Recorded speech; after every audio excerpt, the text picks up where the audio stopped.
పెళ్లి కుమార్తెవలే మహిమతో నిండి నూతన యెరూషలేము వచ్చుచున్నది. పెళ్లి కుమార్తెవలే మహిమతో నిండి స్వర్గమునందున్న దేవుని యొద్ద నుండి స్వర్గమునందున్న దేవుని యొద్ద నుండి నూతన యెరూషలేము వచ్చుచున్నది. పెళ్లి కుమార్తెవలే మహిమతో నిండి శోభ కలిగిన ఆ దివ్య నగరము వర్ణింప సాఖ్యము కానీదియే.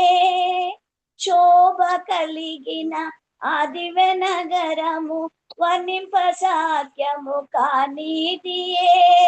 బహుసహస్రముల సూర్యుని కంటే బహుసహస్రముల సూర్యుని కంటే ప్రజ్వలించుచున్నది మహిమావలెను.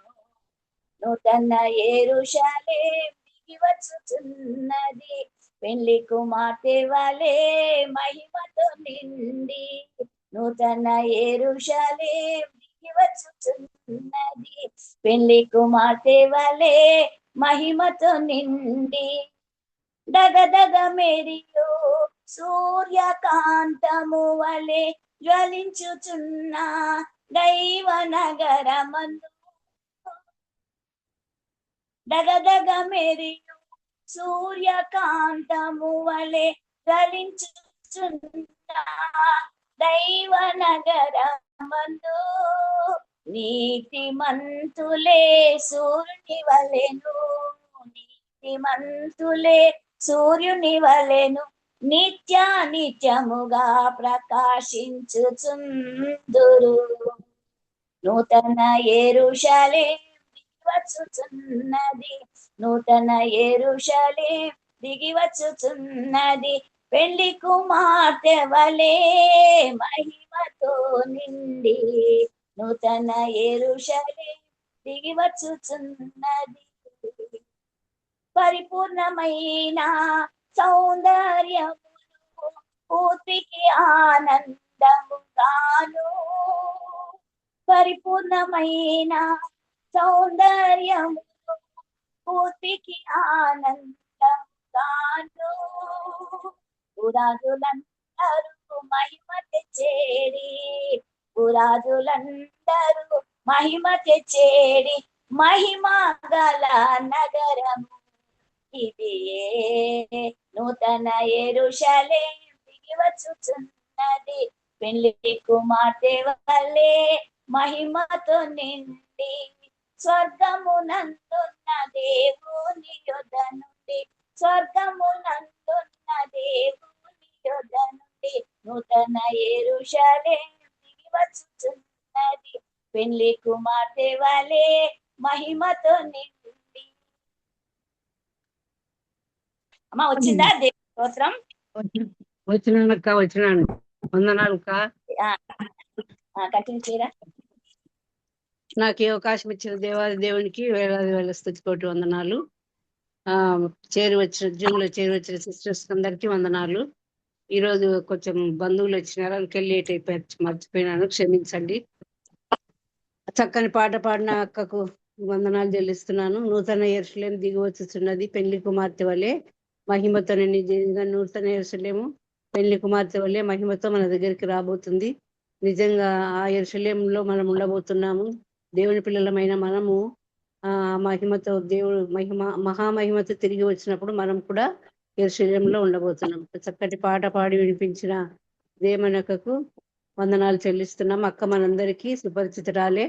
చాలా సార్లు వాక్యం చెప్పింది. ప్రకటన గ్రంథం కూడా ఎంతో చక్కగా వివరించి చెప్పినారు. నిజంగా అక్కను ప్రభు తన ఆత్మతో నింపి అవన్నీ కూడా మనకు బయలుపరుస్తున్నాడు. అందుకు దేవాది దేవునికి వందనాలు చెల్లిస్తున్నాను. ఇప్పుడు అక్కగారే మనకు వాక్యం అందిస్తారు. అక్క వాక్యం అందించండి అక్క. ఓకేరా. దేవునికి స్తోత్రం అమ్మా. అందరికి వందనాలమ్మా. చిన్న మాట ప్రార్థన ప్రారంభించుకుందాము. సర్వోన్నతుడా, మహోన్నతుడా, గొప్ప దేవ, రాజాది రాజా, ప్రభులకు ప్రభువ, ఆశ్చర్యకరుడా, అద్భుతమైన తండ్రి, వేలాది వేల స్తోత్రాలు తండ్రి. ఇంతవరకు ఉదయకాలం నుంచి తండ్రి సోదరి మండలి ఎంతో మంది మీ పాదముల దగ్గర తలలు వంచి దేవా ఎన్నో విషయాలుగా తండ్రి విజ్ఞాపన చేశారయ్యా. మా ప్రార్థనలు ఆలకించే దేవుడమని, మా ప్రార్థనకు జవాబిచ్చే దేవుడమని తండ్రి నాయన పట్టుదలతో తండ్రి నిరీక్షణతో ప్రార్థించిన సోదరి మండలందరినీ బట్టి స్తోత్రాలయ్యా. ఇప్పుడు వాక్య తండ్రి ప్రభా వాక్యం మేము చెప్పుకోబోతుండగా దేవా నేనైతే అయోగ్యురాలను, జ్ఞానం లేని దాన్ని తండ్రి ప్రభా నన్ను పూర్తిగా శిలోచాట్ను మరుగుపరిచి అయ్యా నా కంఠాన్ని మీ కంఠంగా చేసుకొని అయ్యా మీరు ఏం మాట్లాడాలనుకుంటున్నారో, ఏం చెప్పాలనుకుంటున్నారో, తండ్రి ఏ మర్మాలు వివరించాలనుకుంటున్నారో నన్ను మీ కంఠంగా మీ బూరగా చేసుకుని మీరు మాట్లాడండి అయ్యా. నాయన మీ కృప మా పైన విస్తరింపచేసి దేవా నాయన మేము వినే వాక్యం తండ్రి వింటున్నాం, రోజు వింటున్నాం, దాన్ని ఆచరించకుండా తండ్రి మర్చిపోతున్నామయ్యా. అలా కాకుండా జీవవాక్యం మాలో తండ్రి సమృద్ధిగా ఏలినట్లుగా మీ కృప మా పైన విస్తరింపజేసి వాక్యాన్ని మా మనసులో దుంచుకొని తండ్రి వాక్యరీతిగా జీవిస్తూ మీ నామానికి మహిమకరంగా జీవించే భాగ్యం మాకు దయచేయమని తండ్రి నన్ను పూర్తిగా శిలువ చాటు మరుగుపరిచి మీరే మాట్లాడమని యేసుక్రీస్తు నామమున వేడుకుంటున్నాను తండ్రి. ఆమేన్ ఆమేన్ ఆమేన్. అందరికి వందనాలమ్మా. నా స్వరం అందరికి వినిపిస్తోంది కదా?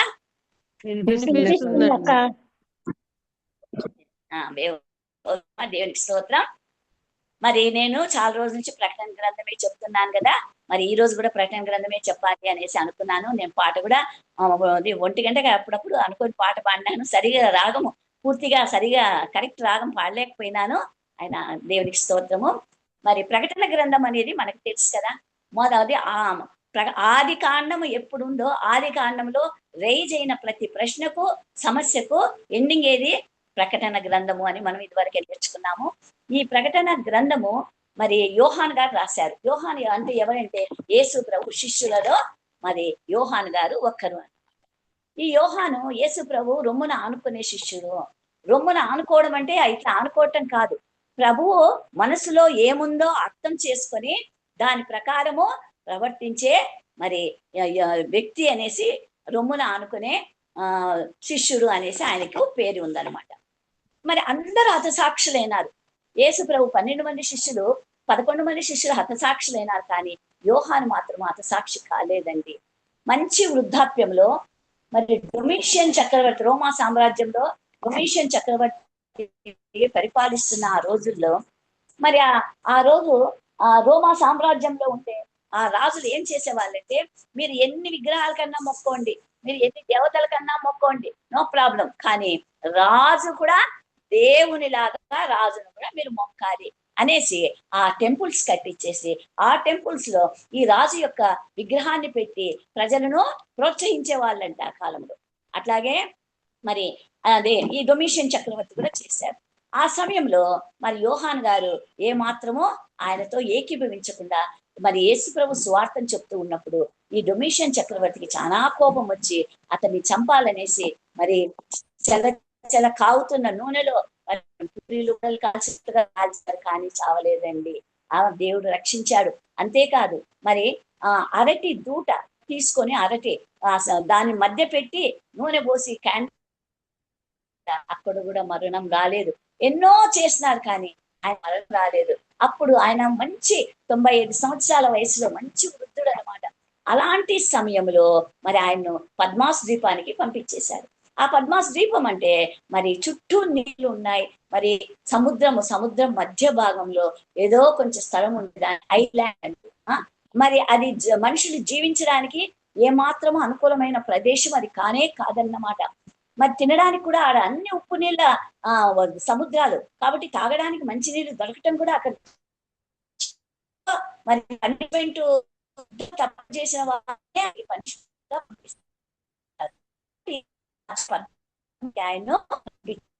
ఇది టర్కీ దేశంలో ఉంది.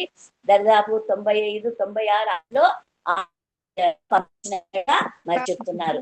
మరి మాటలు కట్ అయిపోతున్నాయి అక్క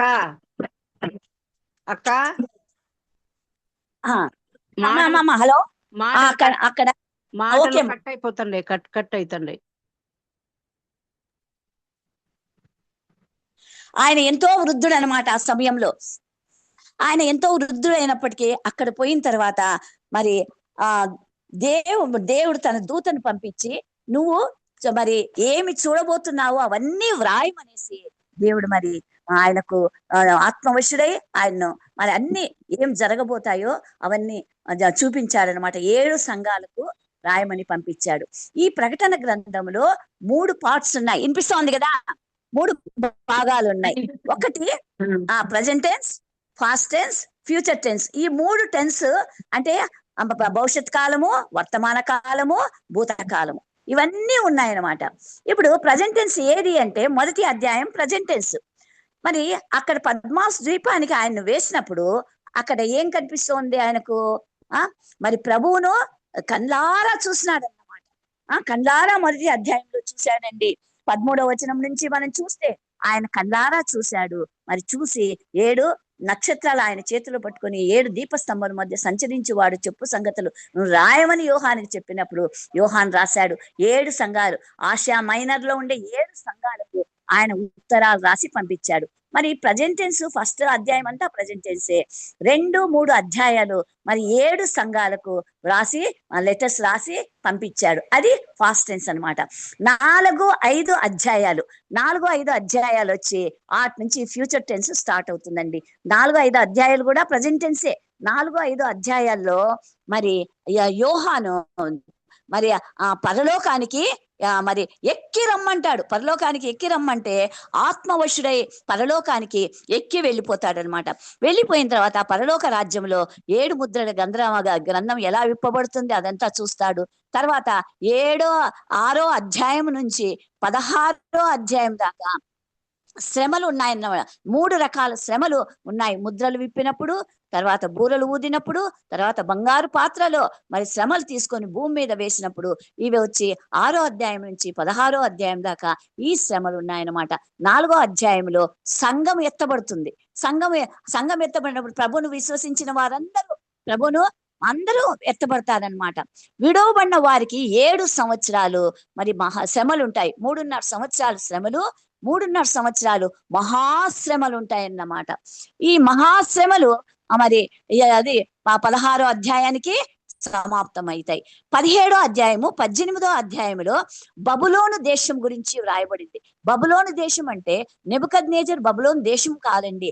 ఎప్పుడే ప్రభువుకు వ్యతిరేకంగా ఉండే దేశాల్లో దేశాలు దేవుడు ఏ విధంగా శిక్షించబోతాడో దాన్ని బబులోను దేశం పేరుతో రాసినారని చరిత్రకారులు చెప్తారన్నమాట. మొదటి 17వ అధ్యాయంలో ఏముందంటే మత సంబంధమైన బబులోను దేశం అంటే విగ్రహారాధన ఏ విధంగా ఉంది అనే దాని గురించి రాయబడింది. తర్వాత 18వ అధ్యాయంలో ఏం రాయబడిందంటే బబులోను దేశము మరి ఎంతో మరి వ్యాపారాలలో మరి ఆర్థికంగా మరి ఎంతో గొప్పగా ఉన్న దేశంగా మరి వర్ణించినాడు. ఆ దేశము ఏ విధంగా మరి చివరికి ఏమైపోతుందో అది కూడా 18వ అధ్యాయంలో వర్ణించబడింది అనమాట. మరి 19వ అధ్యాయానికి వచ్చే లోపల అక్కడ ఏం వ్రాయబడింది అంటే ఆయన 2వ రాకడ గురించి వ్రాయబడింది. 19వ అధ్యాయంలో ఆయన 2వ రాకడ గురించి వ్రాయబడింది. అంతే మరి 19వ అధ్యాయంలో చివరిలో మరి అంత్యక్రీస్తు, అబద్ధ ప్రవక్త అందరూ కలిసి మరి యేసు ప్రభు మీదకి యుద్ధానికి పోయినప్పుడు మరి ఇక్కడ అందరూ చంపబడతారు. కానీ అబద్ధ ప్రవక్త మరి యాంటీ క్రైస్ట్ ను అగ్నిగుండంలో వేసినట్టుగా మరి 19వ అధ్యాయం చివరి వచనాలు మనం చూద్దాం. మరి 20వ అధ్యాయంలో ఏం కనిపిస్తుంది అంటే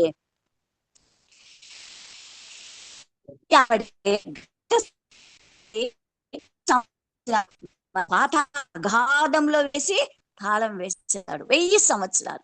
1000 సంవత్సరాలు వేసిన తర్వాత గాఢంలో మరి 1000 సంవత్సరాలు పాతాళం అది సాతాను ఉన్నప్పుడు భూమి పైన మరి ఆ పాపం చేయడానికి ఆస్కారం తక్కువ ఉంటుంది. అప్పుడు చాలా వరకు ప్రభుని విశ్వసించిన వాళ్ళు ఉంటారు అని చరిత్రకారులు చెప్తారు. తర్వాత మరి 1000 సంవత్సరాల పరిపాలన మరి భూలోకంలో జరుగుతుంది. ఎవరితో?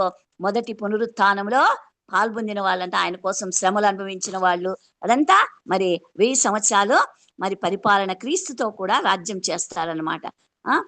మరి వారి ఆత్మలన్నీ మరి మహిమ శరీరమును పొంది వీళ్ళందరూ 1000 సంవత్సరాలు రాజ్య పరిపాలన చేస్తారు. 1000 సంవత్సరాలు రాజ్య పరిపాలన అయిన తర్వాత యేసు ఎత్తబడిన సంఘంలో వాళ్ళందరూ కలిసి 1000 సంవత్సరాలు రాజ్య పరిపాలన చేస్తారు. 1000 సంవత్సరాల తర్వాత మరి ఈ అపవాది అనే సైతాన్ను విడుదల చేస్తారు.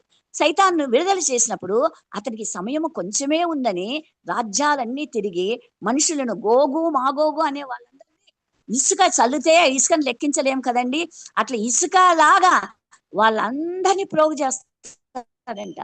ప్రోగు చేసి పరిశుద్ధ స్థలాలను మరి దహించడానికి, పరిశుద్ధ స్థలాలను పాడు చేయడానికి, ముట్టడి వేసి పరలోకంలోను మరి వీళ్ళందరినీ పరిశుద్ధ స్థలాలు పాడు చేయడానికి, పరిశుద్ధుల శిబిరాలను పాడు చేయడానికి ఈ మరి అపవాదనే ఘట సర్పము వస్తాడనమాట. వచ్చినప్పుడు ఏం జరుగుతుందంటే అగ్ని గంధకాలు, ఆకాశం నుంచి అగ్ని గంధకాలు మరి కురిసి మరి వీళ్ళందరూ చనిపోతారు. ఈ క్రూర మృగం అనే అపవాదిని తీసుకొని అగ్నిలో అన్నమాట. వేసిన తర్వాత ఇంతకు మునిపై ఎవరున్నారు అగ్నిగుండంలో? అబద్ధ ప్రవక్త ఉన్నాడు, యాంటీ క్రైస్ట్ ఉన్నాడు, వాటితో పాటు కూడా వేసేస్తారు.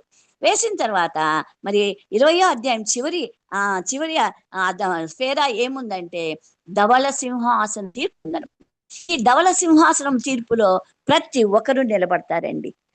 ఎత్తబడిన వాళ్ళు తప్ప మిగతా భూమి పైన ఎంతమంది ఉన్నారు మరి చనిపోయిన వాళ్ళందరూ లేస్తారు. అందరూ లేస్తారు. మరి లేచినప్పుడు ఇక్కడ ధవళ సింహాసనం తీర్పు జరుగుతుంది.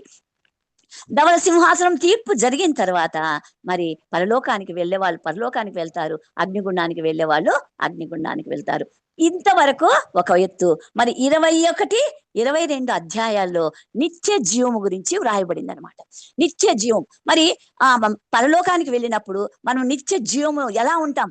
మరి అక్కడ మరణం లేదు కదా, ఎలా ఉంటాము అనేది మరి 21వ అధ్యాయం నుంచి 21, 22 అధ్యాయాల్లో మరి యోహాను గారు కళ్ళారా చూస్తూ జరిగేటివన్నీ రాశాడనమాట. ఆయన కళ్ళారా చూస్తున్నాడు. చూడండి 21వ అధ్యాయం 1వ వచనం నేను చదువుతున్నాను. అంతటా నేను క్రొత్త ఆకాశమును క్రొత్త భూమిని చూచితిని. మొదటి ఆకాశమును మొదటి భూమియు గతించిపోయెను, సముద్రము ఇకను లేదు. చూడండి ఇదే మాటలే యెషయా గారు 65వ అధ్యాయం 17వ వచనంలో ఈ మాటలు ముందుగానే యెషయా గారు రాశారనమాట. యెషయా గ్రంథము 65వ అధ్యాయము 11వ వచనం ఒకసారి చదుదామమ్మా. యెషయా గ్రంథం 65వ అధ్యాయము 11వ వచనం నేను చదువుతున్నా, నేనే చదువుతాను, చదువుతున్నానమ్మా. ఇదిగో నేను క్రొత్త ఆకాశమును క్రొత్త భూమిని సృజించుచున్నాను, మునుపటివి మరోబడును, జ్ఞాపకముకు రావు. ఎంత బాగా చెప్తున్నా చూడండి. కొత్త ఆకాశము కొత్త భూమి సృజించుచున్నాను, మునుపటివి మరోబడును, జ్ఞాపకమునకు రావు. నేను సృజించుచున్న దానిని గూర్చి మీరు ఎల్లప్పుడూ హర్షించి ఆనందిస్తారంట. చూడండి కొత్త ఆకాశము కొత్త భూమిని చూసి మరి ప్రభువును నమ్మిన బిడ్డలు ఎలా ఉంటారంట? హర్షిస్తారంట, ఆనందిస్తారంట. నిశ్చయముగా నేను యెరూషలేమును ఆనందకరమైన స్థలముగా చేస్తాడంట. నూతన యెరూషలేము ఎలా అయిపోతుంది? నూతన యెరూషలేము ఆనందకరమైన స్థలముగా ఉంటుందంట. ఆమె ప్రజలను హర్షించిన వారిని గాను సృజించుచున్నాను. మరి అక్కడ ప్రజలు నూతన యెరూషలేములో ఎలా ఉంటారంటే ఎంతో సంతోషంగా హర్షించేవారుగా ఉంటారని మరి యెషయా ప్రవక్త ఆ కాలంలోనే ఆయన ప్రవచించాడనమాట. చూడండి కొత్త ఆకాశము కొత్త భూమి ఎట్లా వస్తుంది, ఎట్లా పోతుంది? మనం చూస్తే ఈ భూమిని చూస్తే అసలు ఎట్లా పోతుందా అనిపిస్తుంది కదా. ఇంత పెద్ద మరి ఎంత పెద్ద బిల్డింగ్స్ కట్టుకున్నారు, ఇంత పెద్దగా ఉన్నాయి. మరి ఆకాశము చుట్టుబడుతుందంట, చాపలాగా చుట్టుబడుతుందంట. ఎలా చుట్టుబడతాయో ఏమో మనకు తెలియదు కానీ మరి ఈ ఆకాశము కొత్త భూమి వస్తుంది, సముద్రం ఉండదంట. చూడండి ఇప్పుడు 3 వంతులు భూమి పైన సముద్రమే కదా ఉండేది, కానీ సముద్రము ఉండదంట, సముద్రం ఉండదు. అంతటా క్రొత్త ఆకాశము కొత్త భూమిని చూచితిని, మొదటి ఆకాశమును మొదటి భూమి గతించిపోయాను, సముద్రమును ఇకను లేదు. మరియు నేను నూతనమైన యెరూషలేమును ఆ పరిశుద్ధ పట్టణము తన భర్త కొరకు అలంకరింపబడిన పెళ్లి కుమార్తె వలె సిద్ధపడి పరలోకమందున్న దేవుని యొద్ద నుండి దిగి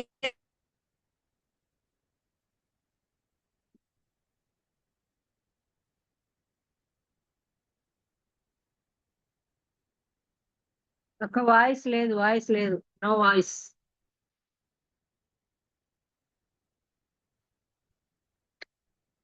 జయమనక్క ఇప్పుడు ఈయన మరి ఆ పాత భూమికి అలంకరించబడిందంట. చూడండి ఈ పట్టణం మరి. హలో ఇంతసేపు వినపడలే. చూసుకోండి ఒకసారి మీరు. ఎందుకమ్మా బానే ఉంది మా నా దగ్గర ఏమి ప్రాబ్లం ఏం మన లేదు. ఇక్కడ హలో, అందరికి వినిపిస్తాందా? అప్పుడప్పుడు స్టాప్ అయ్యి వస్తుంది నెట్ సరిగా రాదురా ఇక్కడ. అదేమైతే సరేలే. నెట్ సరిగా రాదు, ఈ రూమ్ లో నెట్ సరిగా రాదు. అందుకే అట్లా. సరేలే సరే సరే చెప్తున్నాను, అందుకే గట్టిగా దగ్గర పెట్టుకొని చెప్తున్నాను, నేను నోటికి దగ్గర పెట్టుకొని. సరేమా చెప్తున్నాను, వినండి. చూడే, మరియు తన భర్త కొరకు అలంకరింపబడిన పెళ్లి కుమార్తె వలె సిద్ధపడి పరలోకమందున్న దేవుని యొద్ద నుండి దిగి వచ్చుట చూచితిని. యోహాన్ గారు చూస్తున్నారు పరలోకం నుంచి. మరి యెరూషలేం పట్టణము అలంకరించబడిన పట్టణం అంట, నూతన యెరూషలేం. మరి అది ఎలా అలంకరించబడిందో, మరి పెళ్లి కుమార్తె ఏ విధంగా అలంకరించుకుంటుందో ఆ విధంగా ఈ పట్టణము అలంకరించబడి ఉందంట. సిద్ధపడి పరలోకమందున్న దేవుని యొద్ద నుండి దిగి వచ్చుట చూచితిని. అప్పుడు ఇదిగో దేవుని నివాసము మనుష్యులతో కూడా ఉన్నది. ఎప్పుడైతే ఆ మరి ఆ నూతన యెరూషలేము ఆకాశంలో నుంచి, పరలోకంలో నుంచి, దేవుని సన్నిధి నుంచి దిగి వచ్చుట చూచినాము. చూచినాడు ఆయన. చూచిన తర్వాత ఆ పట్టణం కిందికి వచ్చింది. కిందికి వచ్చినప్పుడు అందులో ఎవరు నివాసం ఉన్నారు? దేవుని నివాసము మనుషులతో కూడా ఉన్నది. యెరూషలేములకు వెళ్ళినప్పుడు ఆ నూతన యెరూషలేములో ప్రభువుతో పాటు నివాసం చేస్తున్నాడు. ఆయన వారితో కాపురమును. చూడండి, ప్రభువును నమ్ముకున్న బిడ్డలు ఆయన రక్తం చేత కడగబడి భూలోకంలో ఆయన కోసము సాక్షులుగా జీవించి, పరిశుద్ధంగా జీవించి, మరి చివరి వరకు విశ్వాసాన్ని కోల్పోకుండా పరిశుద్ధంగా జీవించిన బిడ్డలంతా ఈ నూతన యెరూషలేములో ఆయనతో పాటి ఉంటామంట. చూడండి, ఆయనతో పాటి కాపురం, ఆయన మనతో పాటి కాపురం చేస్తారంట. వారు ఆయన ప్రజలయ్యుందురు. మనం ఎవరు ప్రజలమై ఉంటామో? ఆయన ప్రజలమై ఉంటామంట, దేవుని ప్రజలమై ఉంటామంట. దేవుడు తానే వారి దేవుడయ్యుండి వారికి తోడయ్యుండును. ఇమ్మానుయేల్ దేవుడు ఆయన తోడై ఉన్నాడు. ఇప్పుడు పరలోక నూతన యెరూషలేములో మరి అందరూ మరి ధవళ సింహాసనం తీర్పు అయిపోయిన తర్వాత మరి పరలోక రాజ్యానికి వెళ్ళిన వాళ్ళంతా నూతన యెరూషలేములో ప్రభుతో పాటు నివాసం చేస్తున్నారు. ఆయనతో పాటు ఉన్నారన్నమాట. ఇప్పుడు దేవుడు ప్రతి ఒక్కరికి తోడై ఉన్నాడు. ఎంతమంది ఉన్నారో, ఎన్ని లక్షల మంది ఉన్నారో, ఎన్ని కోట్ల మంది ఉన్నారో, ప్రతి ఒక్కరికి ఆయన తోడు ఉందంట. చూడండి ఎంత విచిత్రం కదా. తోడయ్యుండును. ఆయన వారి కన్నుల ప్రతి బాష్ప బిందువును తుడిచివేయను. మరి ఈ లోకంలో ప్రభు కోసం ఎన్ని కన్నీళ్లు కార్చినారు కదా. మరి హతసాక్షులు ఎంతమంది అయినారు కదా. మరి ఎగ్జాంపుల్ మనం రీసెంట్ గా తీసుకుందామండి. ఇప్పుడు మన ప్రవీణ్ పగడాల గారు చంపబడ్డారు. మరి ఆయన చంపేటప్పుడు ఎంత ఆయన బాధతో ఎన్ని కన్నీళ్లు కార్చినాడో కదా. ఆయన చంపినప్పుడు ఆయన భార్య, పిల్లలు ఎంతమంది కన్నీళ్లు కార్చినారో కదా. వీళ్ళందరి కన్నీళ్లు మరి ఎక్కడా పోలేదండి. ఇప్పుడు ఏమైనాయి? ఆ వారి కన్నీళ్లు తుడవబడినాయన్నమాట. ఎంత బాధపడినారు. స్టెయిన్స్ గారిని చూడండి. స్టెయిన్స్ ఇద్దరి కుమారుడు మరి రాత్రి వేళ ఆ వెహికల్లో పడుకున్నప్పుడు అగ్గింటిచ్చినప్పుడు ఆ పిల్లలు తండ్రి ఎంత అరిచినారు, ఎంత కేకలేసినారు, ఎంత ఏడ్చినారు. డాడీ కాలుతా ఉంది అంటుంటే ఆ తండ్రి ఏమి చేయలేని పరిస్థితి కదమ్మా. అలాంటి సమయంలో వారు ఎన్ని కన్నీళ్లు కార్చినారో. ఇట్లా మరి హతసాక్షులైన వారి కన్నీళ్లు మరి ఇక్కడ తుడవబడుతున్నాయంట. చూడండి, ప్రతి వారి కన్నీళ్ళ మరి ఆయన వారి కన్నుల ప్రక్షోభిందు వేయును. మరణము ఇక ఉండదు. నిత్య జీవంలో మరణము అనేది లేదన్నమాట. దుఃఖమైనను ఏడ్పు వేదనను ఇక ఉండదు. నిత్య జీవంలో ఏవి ఉండవు. మరి ఆయన వారి ప్రతి భాష బిందును తుడిచివేయును. మరణం లేదు, దుఃఖము లేదు, ఏడ్పు లేదు, వేదన లేదు. ఇవన్నీ నిత్య జీవములో లేవు. మొదటి సంగతులు గతించిపోయినని సింహాసనములో నుండి వచ్చిన గొప్ప స్వరము చెప్పుట వింటిని. సింహాసనంలో నుంచి స్వరం వచ్చిందండి. మరి మనము 4వ అధ్యాయంలో కూడా వింటే ఆ సింహాసనంలో నుంచి ఉరుములు, మెరుపులు, ధ్వనులు వస్తున్నట్లుగా మనము అక్కడ చదువుతాం అనమాట. ఇక్కడ కూడా సింహాసనంలో కూర్చున్న వ్యక్తి మాట్లాడడం లేదు. సింహాసనమే చూడండి సింహాసనములో నుండి వచ్చిన గొప్ప స్వరము చెప్పుట వింటిని. ఏమని చెప్తున్నారు? ఆ మరి గతించిపోయినాయి, మొదటి సంగతులన్నీ గతించిపోయినాయి. మరి ఆది కాండంలో సృష్టించబడిన సృష్టి యావత్తు గతించిపోయింది. అదంతా మరి సృష్టి అంతా వెళ్ళిపోయింది. పాత ఆకాశం, పాత సూర్యుడు, చంద్రుడు, నక్షత్రాలు, సముద్రము ఏమి కూడా లేవన్నమాట. అంత నూతన పరచబడింది. మరి పాపం చేసిన వాళ్ళందరూ అగ్నిగుండంలో ఉన్నారు. నీతిమంతులు మాత్రమే ఇక్కడ పరలోక రాజ్యంలో మరి నూతన యెరూషలేములో ఉన్నారు. కాబట్టి పాతవి గతించిపోయినాయి అని ఆ సింహాసనంలో నుంచి స్వరము చెప్పుట వింటిని. అప్పుడు సింహాసనాసీనుడయ్యున్న వాడు ఇదిగో సమస్తమును నూతనమైనవిగా చేయుచున్నానని చెప్పాను. ఇప్పుడు సింహాసనంలో కూర్చున్న మరి యెహోవా దేవుడు అంత సమస్తాన్ని కొత్తగా చేసినాను అనేసి చెప్తూ నూతనమైనవిగా చేయుచున్నానని చెప్పాను. మరియు ఈ మాటలు నమ్మకమును నిజమై ఉన్నాయి. నిజమే కదా, ఈ మాటలు నిజమై ఉన్నాయి. మరి పాత ఆకాశం ఉందా? సూర్యుడున్నాడా? నక్షత్రాలు ఉన్నాయా? జంతువులు ఉన్నాయా? భూమిపైన ఎన్ని జంతువులు ఉన్నాయా? లేవు. మరి సముద్రంలో ఉండే చేపలు అవన్నీ ఉన్నాయా? లేవు. అన్ని పోయినాయి. పాతవన్నీ గతించిపోయినాయి. పాతవి ఏవి లేవు. పాతవి లయమైపోయినాయి. చూడండి, పేతురు గ్రంథంలో పేతురు రాసిన పత్రిక 2వ అధ్యాయంలో కొన్ని మాటలు చదువుతాను చూడండి. ఎట్లా లయమైపోయినాయంటే మహావేంద్రంతో లయమైపోయినాయంట. చూడండి, మరి మహావేంద్రంతో అంత 3వ అధ్యాయం, పేతురు రాసిన 2వ పత్రిక 3వ అధ్యాయము 10 నుంచి చదువుతున్నాను. అయితే ప్రభు దినము దొంగ వచ్చినట్లు వచ్చును. ఆ దినమున ఆకాశములు మహాధ్వనితో గతించిపోతాయంట. పంచభూతములు మిక్కుటమైన వేంద్రముతో లయమైపోవును. భూమియు దాని మీదన్న కృత్యములు కాలిపోవును. ఇవన్నీ ఇట్లా లయమైపోవునని గనుక ఆకాశములు రగులుకొని లయమైపోనట్టు పంచభూతములు మహావేంద్రంతో కరిగిపోనట్టు దేవుని దినపు రాకడ కొరకు కనిపెట్టుచు దానికోసము అపేక్షించుచు మరి సృష్టి అంతా ఈ విధంగా అయిపోతుందని చెప్పాడు. పాతవన్నీ గతించిపోయినాయి.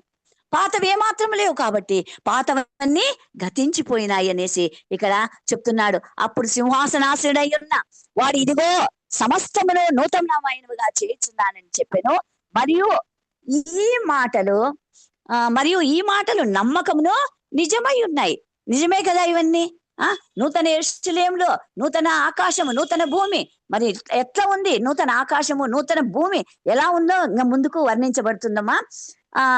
నూతనమైనవిగా చేయుచున్నానని చెప్పాను. మరియు ఈ మాటలు నమ్మకమును నిజమై ఉన్నాయి కనుక వ్రాయుమని ఆయన నాతో చెప్పుచున్నాడు. ఇవన్నీ రాయమనేసి యోహాను గారికి చెప్తున్నారు. మరియు ఆయన నాతో ఇట్లనెను, సమాప్తమైనవి నేనే అల్ఫయు మెగయు అనగా ఆదియు అంతమునై ఉన్నవాడనని చెప్తున్నాడు. చూడండి, ఆది కాండములో ఉన్న దేవుడే ప్రకటన గ్రంథంలో ఉన్నాడు. ఆదియు నేనే, అంతము నేనే, తరతరాలకు ఏకరీతిగా ఉన్నవాడు నేనే అని చెప్తున్నాడు. చూడండి, నేనే అల్ఫయు మెగయు అనగా ఆదియు అంతమై ఉన్నవాడను అని చెప్తున్నాడు. మరి ఆది కాండం 1వ వచనంలోనే ఉంది కదా, ఆత్మ జలములపై అలాడుచుండెను. ఆదియు అంతమునై ఉన్నవాడు దప్పిగొనువానికి జీవ జలముల బుగ్గలోని జలములు నేను ఉచితముగా అనుగ్రహిస్తును. మరి జీవ జలములు బుగ్గ మనకు ఎఫెసీ ప్రకటన మొదటి అధ్యాయం ఎఫెసీ సంఘంలో జయించువానికి మరి ఈ జలములు త్రాగనిస్తానని చెప్పాడు. మరి ఇక్కడ ఈ జీవ జలముల గురించి ఇక్కడ వ్రాయబడింది. మరి ఏం చెప్తున్నాడు? దప్పిగొనువానికి జీవ జలముల బుగ్గలోని జలమును నేను ఉచితముగా ఇస్తాను అంటున్నాడు. ఎటువంటి దప్పి? ఆత్మీయ దప్పి, దేవుని గురించిన దప్పి. ఆ దప్పి గల వానికి మరి ప్రభు కోసం, ప్రభు సేవలో ఎన్ని అవమానాలు పొంది, ఎన్ని దెబ్బలు తిని మరి హతసాక్షులుగా కాబడి అయిన వారందరికీ ఈ జీవ జలములు ఉచితంగా ఆయన త్రాగనిస్తారంట. చూడండి, అందరికీ లేదండి జీవ జలములు త్రాగడానికి. ఎవరైతే మరి ఆ పరలోక రాజ్యంలో నూతన యెరూషలేములో అర్హత పొందినారో వారు ఉచితంగా దేవుడు అనుగ్రహిస్తున్నాడు. బుగ్గలోని జీవ బుగ్గలోని జలములను నేను ఉచితముగా అనుగ్రహించను. జయించిన వాడు వీటిని స్వతంత్రించుకొనును. ఈ లోకములో జయించిన వాడు మరి ప్రభు కోసం ఎన్ని శ్రమలు, 666 ముద్ర వేసుకున్న వానికి అన్ని దొరుకుతున్నాయి. వేసుకొని వానికి ఆహారం లేదు, నీళ్లు లేదు, బట్టలు లేవు, ఎన్ని కొనుక్కుందామన్నా లేవు, ఎన్ని శ్రమలు అట్లా ఆకలితోని చనిపోయినాడేమో. మరి ఇన్ని శ్రమలు అనుభవించినారు కదా. చూడండి, జయించిన వాడు వీటిని స్వతంత్రించుకు ఏమిట్లో ప్రభు కోసం ధైర్యంగా నిలబడి ఎన్ని శ్రమలు కొట్టించుకున్నారు, తన్నించుకున్నారు, చంపించున్నారు. మరి యాంటీ క్రైస్ట్ వచ్చినప్పుడు పరిశుద్ధులను ఎన్ని రకాలుగా హింసించినారంటే అన్ని రకాలుగా హింసించినారనమాట. ఇవన్నీ మరి జయించిన వాడు వీటిని స్వతంత్రించుకొనును, నేనతనికి దేవుడనయుండును, అతడు నాకు కుమారుడయుండును. చూడండి, ఇన్ని శ్రమలు అనుభవించి నూతన యెరూషలేముకు వచ్చిన వారికి మరి ఆ జీవ జలమును తాగడానికి పర్మిషన్ ఉంది. అంతేకాదు, మరి జయించిన వాడు వీటిని స్వతంత్రించుకొనును, వేటిని జీవ ఫల వృక్షాలు, ఆ జీవ జలము, తర్వాత మరి నూతన యెరూషలేములో ఏవేవి ఉన్నాయో అవన్నీ స్వతంత్రించుకొను.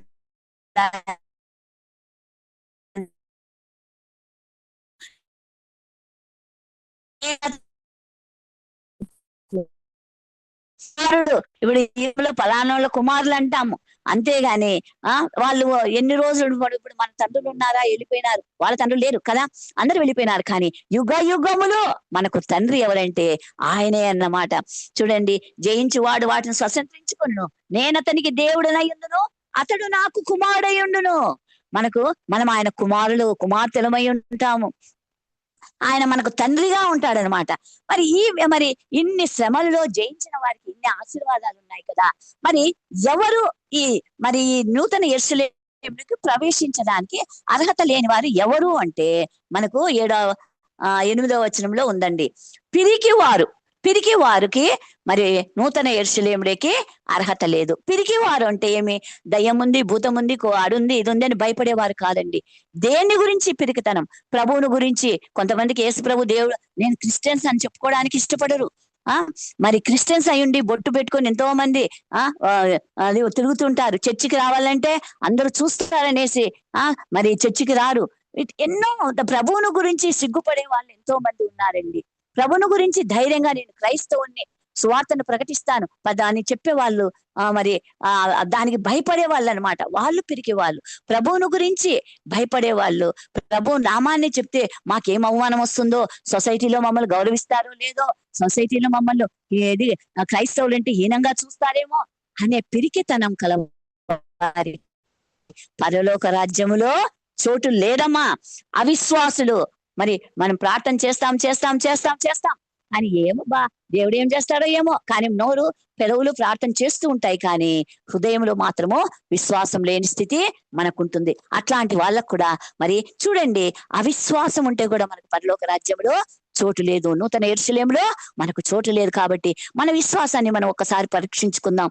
ఎలా ఉంది నీ విశ్వాసం, నా విశ్వాసం? ఒక సమస్యను గురించి మనం ప్రార్థిస్తున్నాం, దేవుడు తగిన ప్రతిదానికి ఒక సమయం ఉందని సెలవిచ్చాడు. ఆ సమయం కోసం మనం కాచుకొని ప్రార్థన చేస్తూనే ఉందాం. అంతేగాని అల్ప విశ్వాసం దేవుడు యాడ్ చేస్తాడబ్బా, నెల నుంచి చేస్తాడా, 2 నెలల నుంచి చేస్తాడా, 20 ఏళ్ల నుంచి చేస్తున్నా అనేది మరి అవిశ్వాసంతో ఉన్న వారికి మరి పాలు లేదండి. తర్వాత అసహ్యమైన కార్యాలు చేసేవాళ్ళు కదా. అసహ్యమైన కార్యాలంటే ఎన్నో ఉన్నాయి. శారీరకంగా చేసేవాళ్ళు కావచ్చు, మానసికంగా చేసేవాళ్ళు కావచ్చు, క్రియల రూపంలో, చూపుల రూపంలో, మాటల రూపంలో, దేహం రూపంలో అసహ్య కార్యాలు చేసేవాళ్ళు. మరి ఆయన పరిశుద్ధుడు కాబట్టి మనం కూడా పరిశుద్ధంగా ఉండాలని దేవుడు కోరుతున్నాడు. అంతేగాని అసహ్యమైన కార్యాలు చేసే వాళ్ళకు అర్హత లేదు. నరహంతకులు అంటే చూడండి, కత్తి తీసుకొని పొడిచి చంపేసేది కాదండి. ఇప్పుడు నరహంతకులు అంటే గర్భిణీ స్త్రీలు మరి ప్రెగ్నెన్సీని తీయించేసుకుంటున్నారు కదా. మరి ఇప్పుడు పెళ్లి కాని అమ్మాయిలు ఎంత మంది ప్రెగ్నెన్సీ అవుతున్నా అంటే టీనేజర్స్ ఎంతమంది అవుతున్నారు. అలాంటి పిల్లలకు మరి నర్సెస్, డాక్టర్స్ కానీ డబ్బుల కోసం ఆ ప్రెగ్నెన్సీని తీసేస్తున్నారు. చూడండి, గర్భంలో దేవుడు ముందుగానే రూపిస్తున్నాడు, ఆ రూపించక మునిపే ఆ గర్భఫలాన్ని చంపేస్తున్నారు. ఇది నరహత్య అండి. ఇది మనము చేసే మన వృత్తిరీత్యా కొంతమంది నర్సెస్ ఉంటారు, డాక్టర్స్ ఉంటారు, మరి డబ్బుల కోసం ఎంతో ఇది చేస్తారు. మనం ఒకవేళ మనిషిని పొడిచి చంపటం కాదు, ఇలా కూడా మనం నరహత్య చేయొచ్చు. అంతేకాదు ఆత్మీయ జీవితంలో బాగా ఎదుగుతున్న వారిని కూడా మనం సూటిపోటి మాటలతో వారి విశ్వాసాన్ని పోగొడితే కూడా అది కూడా నరహత్య కావచ్చమ్మా. ఎందుకంటే పరలోక రాజ్యానికి వెళ్ళే వ్యక్తిని మనం వారి విశ్వాసాన్ని పడగొట్టి మరి నరకానికి పాత్రులు చేస్తే కూడా వాది కూడా నరహత్య అవుతుందని నేను అనుకుంటున్నాను. తర్వాత వ్యభిచారులు అన్నారు. అంటే శారీరక వ్యభిచారం ఉంది, తర్వాత మరి కళ్ళతో వ్యభిచారము, మానసిక వ్యభిచారము, శరీర వ్యభిచారము అని ఉంది. అంటే వ్యభిచారము అంటే ఇంతే కాదు, మనము దేవుని కంటే దేన్ని ఎక్కువ ఇష్టపడతామో అది కూడా వ్యభిచారం కింద లెక్క అన్నమాట.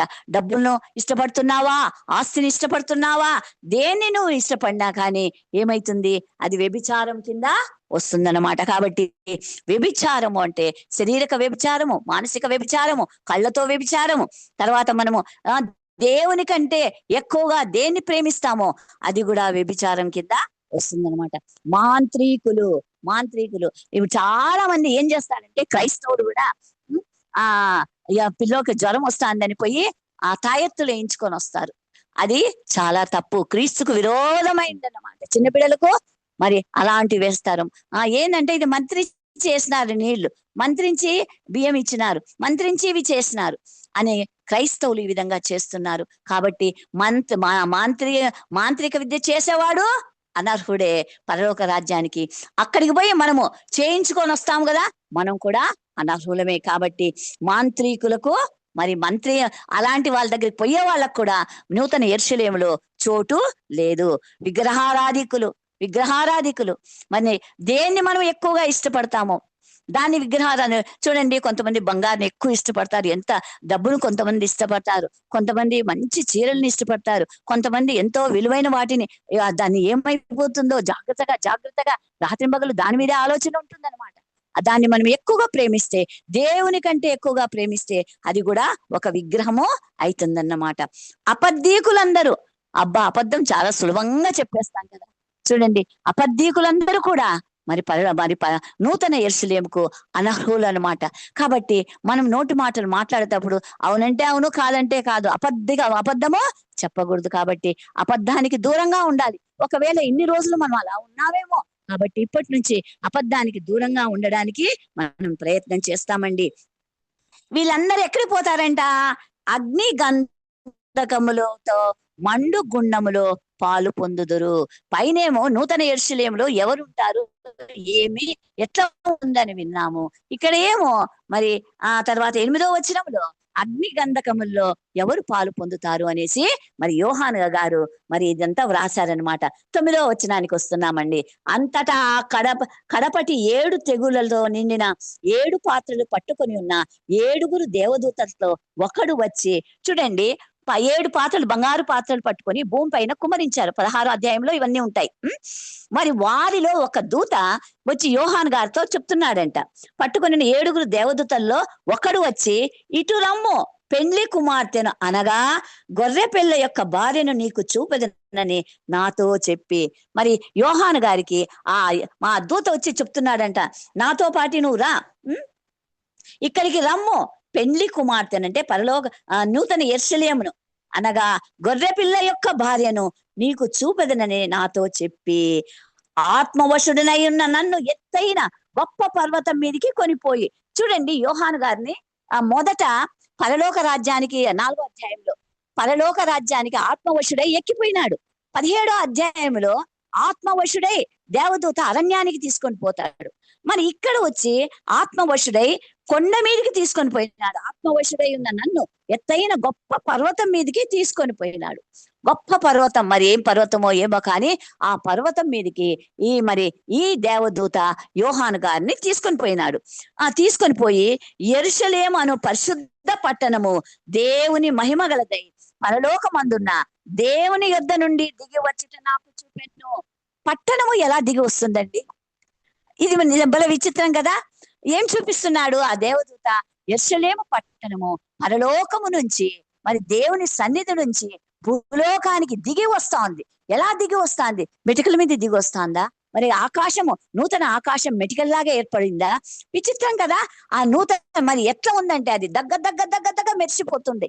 ఆ పట్టణము మరి దిగి వచ్చేది యోహాను గారికి ఆ దేవదూత చూపిస్తున్నాడంట. యెరూషలేము పరిశుద్ధ పట్టణము దేవుని మహిమగలదై పరలోకమందున్న దేవుని యొద్ద నుండి దిగి వచ్చుట నాకు చూపెను. దిగి వస్తూ ఉండేది యోహాను గారుకి చూపించినాడు. దాని ఎందలి వెలుగు దగదగ మరియు సూర్యకాంతం వంటి అమూల్య రత్నమును పోలి ఉందంట. మరి ఆ పట్టణము, యెరూషలేం పట్టణము దగ్గ దగ్గ దగ్గ దగ్గ మెరుస్తోందంట. చూడండి, సూర్యకాంతములాగా మెరుస్తుంది. ఒక్క సూర్యుడు ఇంత భూమికి, అన్ని దేశాలకు ఒకే, భూమికి అంతా కలిసి ఒకే సూర్యుడు కదండి. ఈ సూర్యుడే ఇంత వెలుగు ఇస్తూ ఉంటే పరలోకం నుంచి వస్తున్న ఆ యెరూషలేము పట్టణము మరి ఎట్లా దగ్గ దగ్గ దగ్గ సూర్యకాంతం అంటే మరి దేవుడు కలుగునుగాక అంటే ఈ సూర్యుడే ఇంత వెలిగిస్తుంటే మరి ఈ పరలోక పట్టణములో ఉండే ఆ యెరూషలేము మరి ఇంకెట్లా దగ్గ దగ్గ దగ్గ మెరుస్తాందో మనకు తెలియదు. మన కళ్ళతో మనం దాన్ని చూడగలమో చూడలేమో, కానీ మరి దాని ఎందలి వెలుగు దగ దగ మెరియు సూర్యకాంతం వంటి అమూల్య రత్నమును పోలి ఉందంట. మరి ఆ రత్నంతో, మరి ఆ రత్నాలంటే మనం చూడలేదు, ఏదో స్టోన్స్ మన కమ్మల్లో ఏదో వజ్రాలు అట్లా చూస్తున్నాం. అమూల్యమైన సూర్యకాంతమును పోలిన అమూల్యమైన రత్నములాగా దగ్గ దగ్గ దగ్గ మెరిసిపోతా ఉందంట. చూడండి, అమూల్యమ రత్నమును పోలి ఉన్నది. ఆ పట్టణమునకు ఎత్తైన గొప్ప ప్రాకారములు ఉన్నాయంట. గొప్ప ప్రాకారాలు ఆ పట్టణానికి. మరి పట్టణం దిగి రావడం ఏమిటి? పునాదులు గల పట్టణము, ఆకాశం నుంచి, పరలోకము నుంచి దిగి వస్తాంది. పట్టణం ఎట్లయినా దిగి వస్తుందా? మరి ఈ పట్టణం దిగి వస్తా ఉంది. మరి సూర్యకాంతమును పోలిన మరి రత్నంలాగా పోతా ఉంది. ఆ పట్టణము ఎత్తైన గొప్ప ప్రాకారాలు ఉన్నాయంట. ఆ పట్టణానికి పెద్ద పెద్ద ప్రాకారాలు.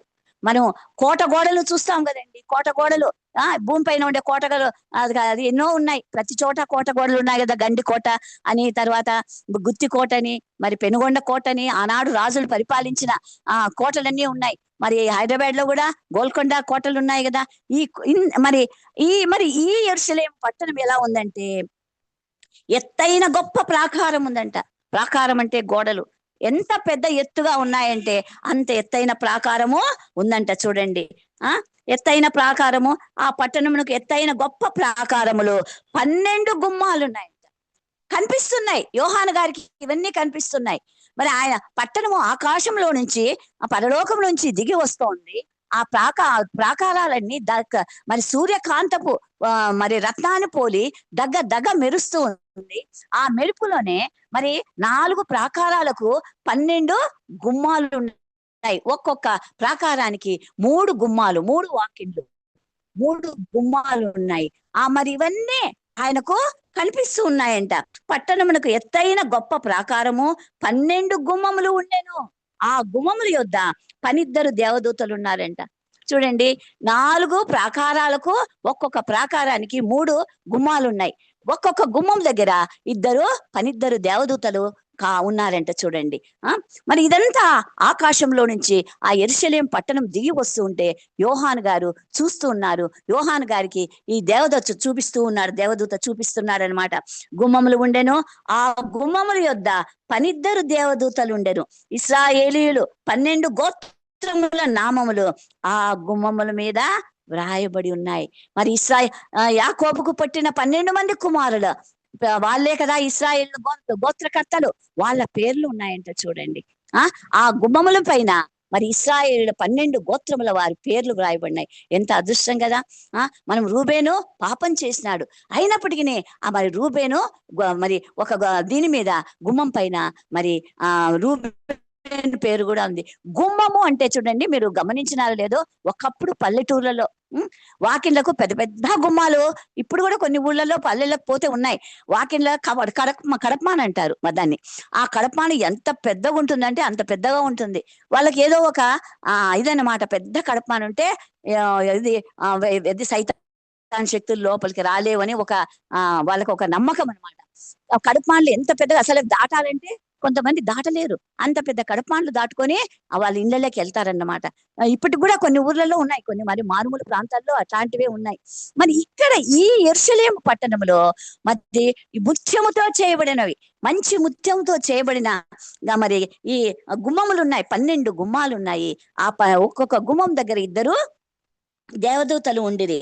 ఇశ్రాయేలుల 12 గోత్రముల నామములు ఆ గుమ్మముల మీద వ్రాయబడి ఉన్నాయి. ఒక్కొక్క గుమ్మం మీద ఒక్కొక్క పేరు వ్రాయబడింది అనమాట. తూర్పు వైపున 3 గుమ్మములు, తూర్పు వైపున 3 వాకిన్లు ఉన్నాయి. ఉత్తరం వైపున 3 గుమ్మాలు ఉన్నాయి.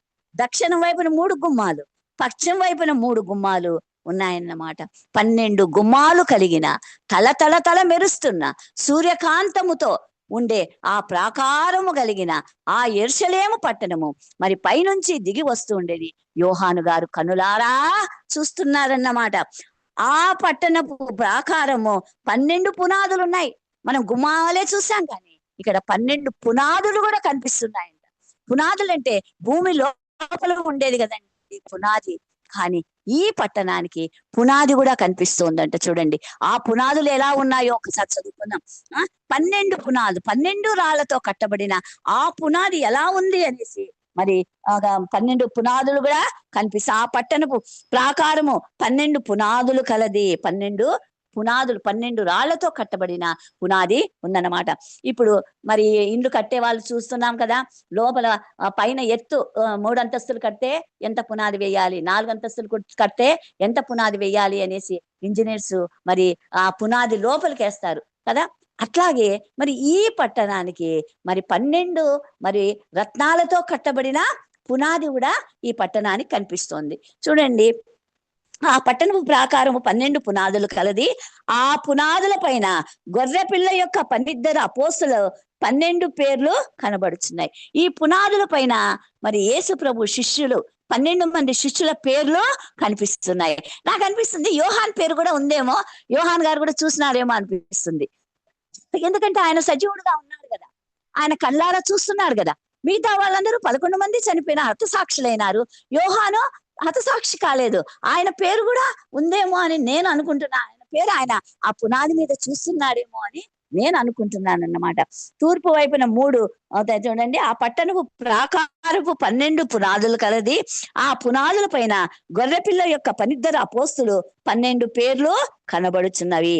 ఆ పట్టణమును దాని గుమ్మములను ప్రాకారమును కొలుచుటకై నాతో మాటలాడు వాని యొద్ద బంగారు కొలకర్ర ఉండెను. ఆ పట్టణము సత్య క్యూబ్తో ఉందంటాను. చూడండి గోడలు ఎంత ఎత్తున్నాయో, వెడల్పు ఎంత ఎత్తున్నాయో, హైట్ ఎంత ఎత్తున్నాయో. క్యూబ్ మరి చతురస్రాకారం కాదు, మరి క్యూబ్ అంటే అన్ని ఒకే కొలతలతోనే ఉన్నాయన్నమాట. ఇవి దేవదూతల కొలత అంటారు. మరి మామూలుగా మన కొలత ప్రకారం అయితే గిన అది 1200 కిలోమీటర్లలో అయితే గిన 2250 కిలోమీటర్లంట. మైళ్ళు అయితే 1400 మైళ్ళు అనేసి మన కొలతలు. కానీ దేవదూతల కొలతలతో ఆ పట్టణం ఉందన్నమాట, చచ్చౌకంగా ఉందన్నమాట. మరి ఎంత అది హైట్ ఎంత ఉందో వెడల్పు అంతే ఉంది. మరి 3 పక్కల ఒకటే కొలతలు ఉన్నాయంట. చూడండి ఆ పట్టణం దాని గుమ్మములను ప్రాకారములు కొలుచుటకై నాతో మాటలాడు వాని యొద్ద బంగారపు కొలకర్ర ఉండెను. యోహాన్తో మాట్లాడుతున్న ఆ దేవదూత దగ్గర ఏముందంటే బంగారపు కొలకర్ర, స్కేల్ అందాం, బంగారపు స్కేల్. మరి బంగారపు స్కేల్ తో ఆ పట్టణాన్ని కొలిచే కొలకర్ర ఆయన దగ్గర ఉందంట. ఆ పట్టణము చచ్చౌకమైనది, దాని పొడుగు దాని వెడల్పు సమానము. అతడు ఆ కొలకర్రతో పట్టణమును కొలవగా దాని కొలత 750 కోసులైందంట. 750 కోసులు ఆ లెక్క అనమాట. దాని పొడుగు ఎత్తును వెడల్పును సమముగా ఉన్నాయి. మరియు అతడు ప్రాకారమును కొలవగా అది మనిషిని కొలత చొప్పున 144 మూరలైందనమాట. మనుషుల కొలత ప్రకారం. ఆ కొలత దూత కొలతయే, అది దూతల కొలత. మరి మన కొలతను బట్టి ఈ కొలతలు ఉన్నాయి, అది దేవదూత కొలత అని ఇక్కడ యోహాను గారు చెప్తున్నారు. ఆ పట్టణపు ప్రాకారము సూర్యకాంతములతో కట్టబడిన పట్టణము. మరి ఆ పట్టణపు ప్రాకారాలంటే గోడలమ్మా ఏమితో కట్టబడినాయి? సూర్యకాంతముతో కట్టబడినాయి. పట్టణము స్వచ్ఛమగు స్ఫటికముతో సమానమైన శుద్ధ సువర్ణంగా ఉందంట. చూడండి, ప్రాకారపు కట్టడం సూర్యకాంతంతో కట్టబడింది. పట్టణము స్వచ్ఛమగు స్ఫటికముతో సమానంగా శుద్ధ సువర్ణంగా ఉందంట. ఆ పట్టణము లోపలంతా ఎట్లా ఉంది? స్వచ్ఛమైన బంగారముతో శుద్ధ సువర్ణముగా ఉందంట ఆ పట్టణం అంతా. ఆ పట్టణము ప్రాకారపు పునాదులు అమూల్యమైన నానావిధ రత్నములతో అలంకరింపబడినాయి. మరి ఎలా ఉన్నాయి ఆ పట్టణపు ప్రాకారపు పునాదులు? మనం పునాదులు ఇక్కడ రాళ్లతో కడతాము, ఇప్పుడంతా మరి అంతా కంకర ఇసుకతో కడతా అన్నారు, ఇప్పుడు కడ్డీలేసి కడుతున్నారు. మరి ప్రభువు కట్టిన మరి ఎలా ఉందంటే ఈ పట్టణము ప్రాకారపు పునాదులు అమూల్యమైన నానావిధ రత్నములతో అలంకరింపబడి ఉన్నాయి. మొదటిది సూర్యకాంతపు రాయి, గుర్తుపెట్టుకోండి, మొదటి రాయి ఏది? సూర్యకాంతపు రాయి. మరి దీని మీద ఎవరి పేరుందో, పేతురు పేరుందో ఎవరి పేరుందో తెలియదు. మొదటిది సూర్యకాంతపు రాయి, రెండవది నీలము, మూడవది యమునా రాయి, నాలుగవది పచ్చ, ఐదవది వైడూర్యము, ఆరవది కెంపు, ఏడవది సువర్ణ రత్నము, ఎనిమిదవది గోమేదకము, తొమ్మిదవది పుష్పరాగము, పదవది సువర్ణల సునీయము, 11వది పద్మరాగము, 12వది సుగంధము. చూడండి, మనము దీనిలో పేర్లు వింటున్నాం కానీ దీనిలో ఎట్లుంటాయో కూడా మనకు తెలియదు కదా. మరి ఒకవేళ మనము అక్కడికి వెళ్ళాలండి, మనము నూతన యెరూషలేములో మనం పార్టిసిపేట్ చేయాలి, మనం అందులో ఉండాలి, అందులో ప్రభుతో కుమార్తెలమై ఉండాలి. అప్పుడు చూస్తామేమోనండి ఇవన్నీ కదా. 11 పద్మరాగం అన్ని ఈ రత్నాలన్నిటినీ మనం అప్పుడు చూస్తాము. ఒక్కొక్క గుమ్మము ఒక్కొక్క ముత్యముతో కట్టబడి, మరి పునాదులేమో ఇన్ని రకాల రత్నాలతో కట్టబడ్డాయి. మరి 12 ఇవి ఉన్నాయి కదండి గుమ్మాలు, ఒక్కొక్క గుమ్మం వచ్చి ముత్యముతో కట్టబడిందంట. చండండి, ముత్యాలు మనము చిన్న చిన్న ముత్యాలు మెడలో వేసుకునే ముత్యాలు, ముత్యాల కమ్ములు, ముత్యాల హ్యాంగింగ్స్ వేసుకునే చూసినాం, కానీ ఒక గడప అంత పెద్ద ముత్యం ఎక్కడైనా మనం చూసామా? అసలు ఊహ కూడా నాకు రాలేదు. అంత పెద్ద గడప అంటే పెద్దగానే ఉంటుంది కదా. అందులో అది నూతన యెరూషలేము గడపలంటే ఇంకా పెద్దగా ఉంటాయి కదా. మరి అంత పెద్ద ముత్యం ఎలా వచ్చింది? చూడండి, ముత్యములతో కట్టబడి ఉన్నది పట్టణపు రాజవే. మరి ఆ ముత్యాలతో 12 ముత్యాలతో పెద్ద పెద్ద గడపలు కట్టబడ్డాయి అన్నమాట. ముత్యములతో కట్టబడి ఉన్నది పట్టణపు రాజవీధి శుద్ధ సువర్ణమైన స్వచ్ఛమైన స్ఫటికమును పోలి ఉన్నది. రాజవీధులు ఉన్నాయంట. చూడండి, నూతన యెరూషలేములో రాజవీధులు ఉన్నాయి. మనము రాజులు గాను యాజకులు గాను ఉంటామని దేవుడు చెప్పాడు కదండి. మరి తర్వాత అక్కడ 5 తలాంతులు మరి 10 తలాంతులు ఇచ్చినవాడు భలా మంచి దాసుడా, 5 తలాంతుల్లో నువ్వు ఎంతగా నమ్మకంగా ఉన్నావు కాబట్టి 10 పట్టణాల మీద నువ్వు అధికారము దేవుడు ఇస్తాడు కదా. మరి ఇక్కడ కూడా రాజవీధులు అంటున్నాడు. మరి ఇక్కడ రాజ్య పరిపాలన ఉంటుందేమో, మరి మనల్ని రాజులుగా యాజకులుగా ఇక్కడ చేస్తారేమో. మరి రాజవీధి అంటున్నారు కదా. మరి చూడండి, రాజవీధి శుద్ధ సువర్ణమైన స్వచ్ఛమైన స్ఫటికమైన పోలి ఉందంట. ఎలా ఉంది రాజవీధి? రాజవీధి శుద్ధ సువర్ణమైన, అసలు కల్తీ లేదండి బంగారులో. మనం వేసుకునే బంగారు అంతా కల్తీ బంగారు కదా. శుద్ధ సువర్ణమైన స్వచ్ఛమైన స్ఫటికమును పోలి ఉంది. స్ఫటికము ఈ పక్క చూస్తే ఆ పక్క ఎంత ఇదిగా కనిపిస్తుందో, ఈ బంగారు కూడా అంత తేటగా తల మెరుస్తూ ఉందంట. ఆ విధంగా రాజవీధులు ఉన్నాయంట. చూడండి, స్ఫటికమును పోలి ఉన్నది, దానిలో ఏ దేవాలయము నాకు కనబడలేదు. పరలోక రాజ్యంలో ఏ దేవాలయం లేదండి. ఈ భూలోకంలో ఉన్నాయి దేవాలయాలు, కానీ నూతన భూమి ఏర్పడిన తర్వాత నూతన భూమి పైన కూడా దేవాలయాలు లేవు. ఈ నూతన యెరూషలేములో కూడా దేవాలయాలు లేవన్నమాట. దానిలో ఏ దేవాలయము నాకు కనబడలేదు. సర్వాధికారైన దేవుడగు ప్రభువు గొర్రె పిల్లయు దానికి దేవాలయమై ఉన్నారు. ఎవరు మనకు అక్కడ? దేవుడగు ప్రభువు, గొర్రె పిల్ల, యెహోవా దేవుడు, తర్వాత గొర్రె పిల్ల అయిన యేసు ప్రభువు దేవాలయమై ఉన్నారంట. ఆ పట్టణములో ప్రకాశించుటకు సూర్యుడైనను చంద్రుడైనను దానికి అక్కరలేదు. ఆ పట్టణము దగ్గ చూడండి, రత్నాలు ఒకదానికి మించి ఒకటి దగ్గ మెరుస్తూ ఉంటే మరి ఇంకా సూర్యుడు చంద్రుడు అవసరమా?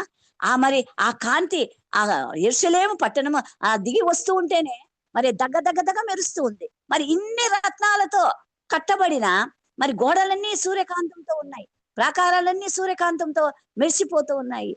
మరి రోడ్డు చూస్తే బంగారముతో తల మెరిసిపోతూ ఉంది. ఇన్ని మరి రత్నాలతో చేయబడిన ఆ పట్టణములో ఆ పట్టణంలో ప్రకాశించుటకు సూర్యుడు అవసరం లేదు, చంద్రుడు అవసరం లేదు. దేవుని మహిమయే దానిలో ప్రకాశించుచున్నది. ఆయన మహిమ. సొలొమోను రాజు దేవుని మందిరాన్ని కట్టినప్పుడు, ఆ మందిరం ప్రతిష్ఠించేటప్పుడు ఆయన మహిమ మందిరం అంతా నిండిపోయిందంట. ఆ మహిమను చూడలేక వాళ్ళు లోపలి ప్రవేశించడానికే కొంచెము మరి ప్రవేశించడానికి కొంచెము ఇదిగా ప్రవేశించలేకపోయినారు. ఆయన మహిమ అట్లా నిండిందేనే. మనుషులు కట్టిన దేవాలయంలోనే అంత మహిమ ఉంటే మరి ఇందులో ఇంకెంత మహిమ ఉంటుందో మనకు తెలియదు కదండి. ఆ పట్టణంలో మహిమతో దేవుని మహిమనే దానిలో ప్రకాశించుచున్నది. ఆయన మహిమ ఎలా ఉంటుందో మనకు తెలియదు. మన శరీరాలు కూడా మహిమ శరీరాలుగా ఉంటాయి కదా, మహిమ శరీరాలతో మనం అక్కడ ప్రవేశిస్తాం కదా. కాబట్టి దేవుని మహిమయే దానిలో ప్రకాశించుచున్నది. గొర్రె పిల్లయే దానికి దీపం. గొర్రె పిల్ల అంటే ఎవరు? యేసు ప్రభు కదా, ఆయనే దీపం అంట. ఇప్పుడు సూర్య కిరణాలు చంద్రుని మీద పడితే అప్పుడు చంద్రుడి నుంచి మనకు వెన్నెల వస్తుంది. ఇది సోషల్ అన్నమాట కదా. ఇప్పుడు కూడా ఎలా ఉందంట, దేవుని మహిమయే దానిలో ప్రకాశించుచున్నది, గొర్రె పిల్లయే దానికి దీపం.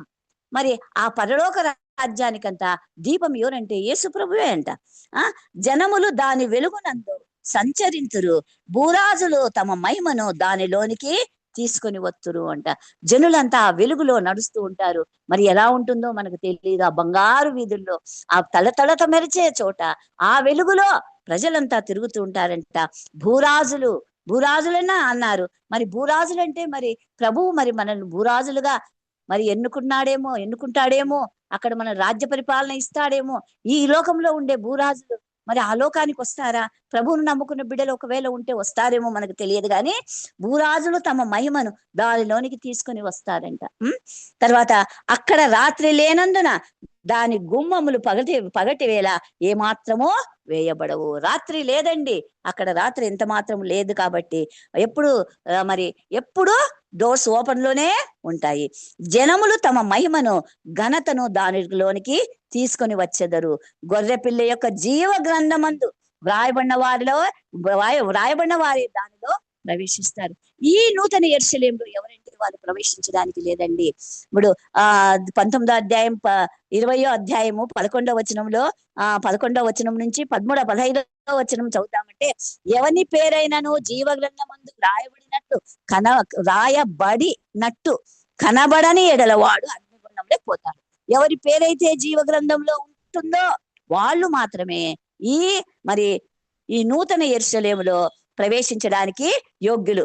గొర్రెపిల్ల యొక్క జీవ గ్రంథమందు వ్రాయబడిన వారే దానిలో ప్రవేశిస్తారు. కాబట్టి నీ పేరు నా పేరు జీవ గ్రంథంలో ఉందో లేదో మనం చూసుకోవాలండి. లేదా మనం ఆయనకి ఇష్టలుగా ఉండి జీవ గ్రంథంలో మన పేరు లిఖితమయ్యేటట్లుగా చూసుకుందాం. కానీ ఇది గొర్రెపిల్ల జీవ గ్రంథమందు వ్రాయబడిన వారే దానిలో ప్రవేశించరు. కానీ నిషిద్ధమైనది ఏదైనాను, అసహ్యమైనది ఏదైనాను, అబద్ధమైన దానిని జరిగించు వాడైనను దానిలోనికి ప్రవేశించడని ముందు 8వ వచనంలో మనం చదివాం కదా. అలాగే మరి చూడండి, నిషిద్ధమైనది నిషిద్ధమైనది ఏది నిషిద్ధమైనది? రక్షణ లేకుండా మనం ఇష్టానుసారంగా జీవించినామే, అది నిషిద్ధమైన జీవితం. తన అసహ్యమైన దాన్ని, మరి దేవునికి ఏది అసహ్యమో దాన్ని, విగ్రహారాధన ఆయన చాలా అసహించుకుంటాడు. విగ్రహారాధన ఆయన వ్యభిచారంతో పోల్చినాడు. విగ్రహారాధన అంటే విగ్రహాలను పూజించటం, విగ్రహాలకు బలి ఇచ్చడం, తినటం, విగ్రహాలకు పెట్టినవి తినడం, ఇవన్నీ అసహ్యమైన కార్యాలే అన్నమాట. అబద్ధమైన దానిని జరిగించు వాడైనను దానిలో ప్రవేశింపడు. నూతన యెరూషలేములో వీరికి అర్హత లేదు. ఎవరి పేరైతే జీవ గ్రంథమందు వ్రాయబడిందో వాళ్ళు మాత్రమే అర్హుడు అనేసి మరి రాయబడింది. తర్వాత 22వ అధ్యాయం కూడా, మరియు స్ఫటికం వలె మెరయునట్టి జలముల నది దేవుని యొక్కయు గొర్రెపిల్ల యొక్కయు సింహాసనము యొద్ద నుండి ఆ పట్టణపు రాజవీధుల మధ్య ప్రవహించుట ఆ దూత నాకు చూపెను. దూత చూపిస్తున్నాడు. ప్రభు సింహాసనము, గొర్రెపిల్ల అయిన యేసు ప్రభు సింహాసనాల దగ్గర నుంచి మరి అక్కడ సముద్రం లేదండి. మనం 1వ వచనంలోనే చదివి 21వ అధ్యాయం 1వ వచనంలో చదువుకున్నాం. సముద్రం లేదు, కానీ ఇక్కడ నదులు ఉన్నాయి. ఏం నదులు ఇవి? స్ఫటికమును పోలిన స్వచ్ఛమైన నదులు ఉన్నాయంట చూడండి. ఆ ఆ జీవజలములు దేవుని యొక్కయు గొర్రెపిల్ల యొక్కయు సింహాసనం యొద్ద నుండి ఆ పట్టణపు రాజవీధి మధ్యన ప్రవహించుట ఆ దూత నాకు చూపెను. ఆ నది యొక్క ఈవలను ఆవలను జీవవృక్ష ఫలములు ఉండెను. ఆ నదులకు, ఆ నదికి అటువైపు ఇటువైపు జీవ ఫల వృక్షాలు ఉన్నాయి. ఫస్ట్ జీవ ఫల వృక్షాలు మనం ఎక్కడ చూసాం? ఆది కాండంలో చూసాం కదండి. తినవద్దన్న పండు తిని వాళ్ళు మరి ఎక్కడ జీవ ఫల వృక్షాలు తిని మరి సజీవంగా ఉంటారేమో అనేసి వెంటనే వారిని ఆదామవ్వలను బయటికి తరిమేసి ఖడ్గజ్వాలను కాపలా పెట్టినట్లుగా వాక్యం చెప్తున్నది అనమాట. తర్వాత ఎఫెసీ సంఘములో జయించిన వాడు జీవఫల వృక్షాలు తినడానికి అర్హత, జీవజలములు తాగడానికి అర్హత సంపాదిస్తారు. మరి ఇలాగే మరి ఇక్కడ జీవ వృక్ష ఫలములు మనం చూస్తున్నాం అన్నమాట. ఆ 10 మరి ఈవలను ఆవలను జీవ వృక్షములు ఉండెను. అది నెల నెలకు ఫలించుచు 12 కాపులు కాయచునను. ఇక్కడ చూడండి, నెల నెల అంటున్నాను కదా. సూర్యుడు చంద్రుడు ఉన్నప్పుడు మరి అది సంవత్సరాలు ఋతువులు ఉండక మానవు అని దేవుడు చెప్పినాడు ఆది కాండంలో.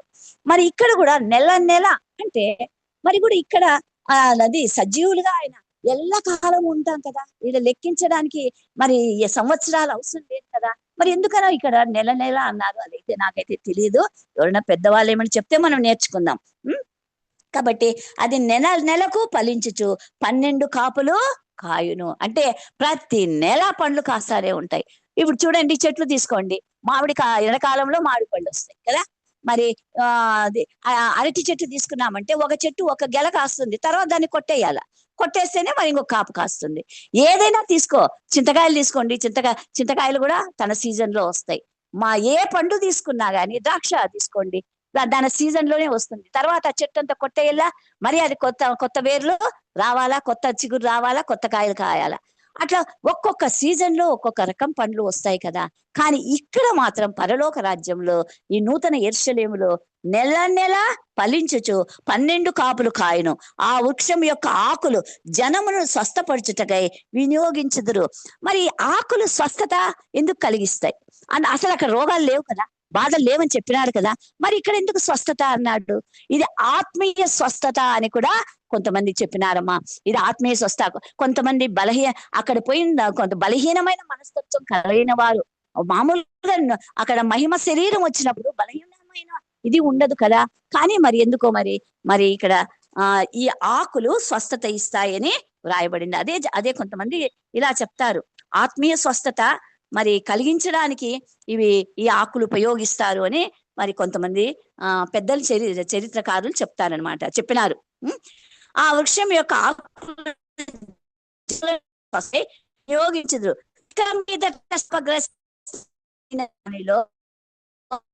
మరి నూతన యెరూషలేము సువార్త 14వ అధ్యాయం 2వ వచనం నుంచి మనం చదివితే గిన అక్కడ మరి మన కోసం ఆయన గృహాలను ఏర్పరిచినాడు కదా. అవన్నీ ఇక్కడ ఉన్నాయన్నమాట. చూడండి, ఇంకా శాపగ్రస్తమైనది ఏది దానిలో ఉండదు. దేవుని యొక్కయు గొర్రెపిల్ల యొక్కయు సింహాసనము దానిలో ఉండును. ఆయన దాసులు ఆయనను సేవించుచు ఆయన ముఖదర్శనము చేయుదురు. ఆయన ముఖదర్శనము మనము అక్కడ నూతన యెరూషలేములో ఆయనను ముఖాముఖిగా చూస్తామంట. చూడండి, ఆయన సేవకులుగా, ఆయన బిడ్డలుగా, ఆయన కుమారులుగా, ఆయన కుమార్తెలుగా, ఆయన పెంచేవారుగా ఉంటూ ముఖదర్శనం చేస్తారంట. ఆయన నామం వారి నొసళ్ళ యందు ఉండును. మన నొసళ్ళలో ఏమి ఉంటుంది? మరి కిరీటాలు మనం ధరిస్తామండి. కిరీటాలు ధరించిన తర్వాత మన నొసల మీద ఆ పేరు ఉంటుందంట, ఆయన నామం ఉంటుందంట. రాత్రి ఇంకెన్నడూ ఉండదు. దీపకాంతి అయినను సూర్యకాంతి అయినను వారికి అక్కరలేదు. తర్వాత దేవుడైన ప్రభువే వారి మీద ప్రకాశించును.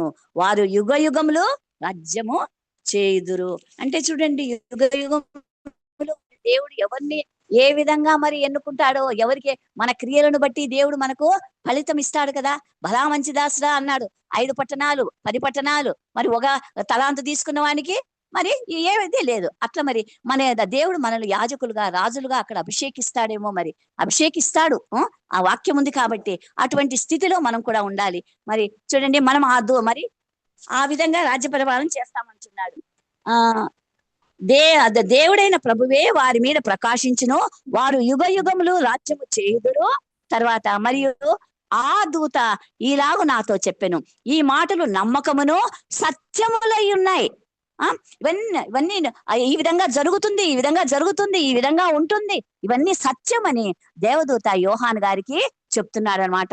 ప్రవక్తల ఆత్మలకు దేవుడకు ప్రభువు త్వరలో సంభవించవలసినని వాటిని తన దాసులకు చూపుటకై తన దూతను పంపెను. చూడు, ఇవన్నీ జరుగుతాయనేసి, మరి త్వరలోనే జరుగుతాయనేసి ఆత్మలకు దేవుడు, ఎవరికి? ప్రవక్తల ఆత్మలు.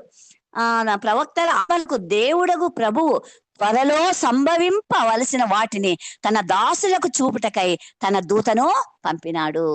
మరి తన దూతను పంపి, మరి ప్రవక్తలు అంటే ఇప్పుడు యోహాను మరి ఆయన కూడా ఒక ప్రవక్త అనుకుందాము. మరి ఇట్లా ప్రవక్తలందరికీ జరగబోయే విషయాలు ఈ విధంగా ఉన్నాయని చూపించడానికి మరి ఈ విధంగా దూతను పంపెను అని రాయబడింది. ఇదిగో నేను త్వరగా వచ్చుచున్నాను, ఈ గ్రంథంలో ప్రవచన వాక్యములు గైకొనువాడు ధన్యుడు.